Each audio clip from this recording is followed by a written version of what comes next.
Do we really need to have as much of a physical? Do we need people coming into the office every day? At least from what we've experienced here with, there's a whole weird thing with virtual tours and showing houses. Yep. There's like virtual open houses that people have performed. There's been like, I think Zoom meetings is like this bizarre, all of a sudden everybody's doing Zoom meetings. Yep. Like schools are doing Zoom meetings, like classes, like in the way that they run and operate. Like there's a weird thing there that, without even getting into it, there's this weird thing of like, where is education going?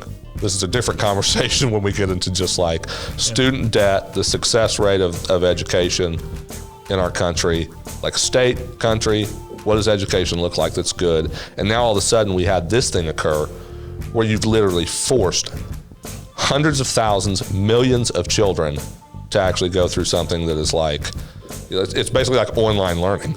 Yeah. You're not actually having to go to a physical location.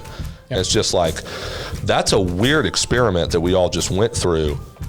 And we're still in it, but it's just like, we're all going through this where it's just like, is that going to make people think twice about the way that like education should work and should function? Yeah. Like it's a weird byproduct of just being forced to go through something like this, Well, and a lot of employers too. Like, do we really need to have as much of a physical? Do we need people coming into the office every day?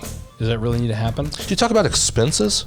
Like expenses for an office space, and just like what that costs, and then all of a sudden all that overhead. Not to interrupt you, but yeah, right. Yeah. No, that being eliminated from the bottom line for businesses, it's like, oh well, 40% of the people that we have on staff can work from home. And it's just like, well, that's could be a revolution of sorts. Something that's just like we never would have.